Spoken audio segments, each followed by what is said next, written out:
Hello বন্ধুরা, আমি আবারও ফিরে এসেছি তোমাদের সাথে একটা নতুন রেসিপি শেয়ার করতে।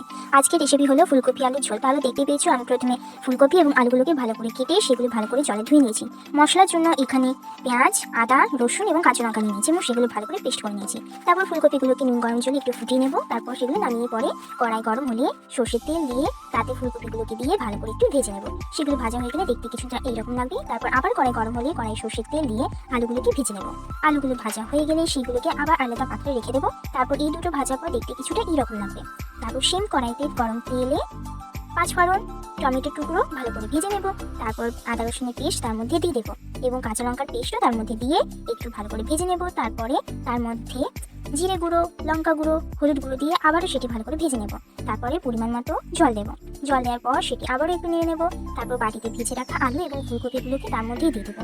তারপর সেটি আবার একটু মশলার সাথে ভেজে নেব। সেটি একটু মাখা মাখা হয়ে গেলে তার মধ্যে পরিমাণ মতো জল দিয়ে দেবো। জল দেওয়ার পর তার মধ্যে লবণ দিয়ে দেবো। লবণ দিয়ে দেওয়ার পর কেটে রাখা ধনেপাতা তার মধ্যে দিয়ে দেবো এবং সেটি একটু ফুটতে দেবো। ব্যাস, ফুটে গেলেই আমাদের ফুলকপি আলু ঝোল রেসিপি তৈরি। আশা করি ভিডিওটি তোমাদের ভালো লেগেছে। ভালো লাগলে চ্যানেলটিকে লাইক, সাবস্ক্রাইব এবং শেয়ার করুন। আবার দেখা হচ্ছে নতুন এক রেসিপি নিয়ে। ততক্ষণ সুস্থ থাকুন, ভালো থাকুন, বাই।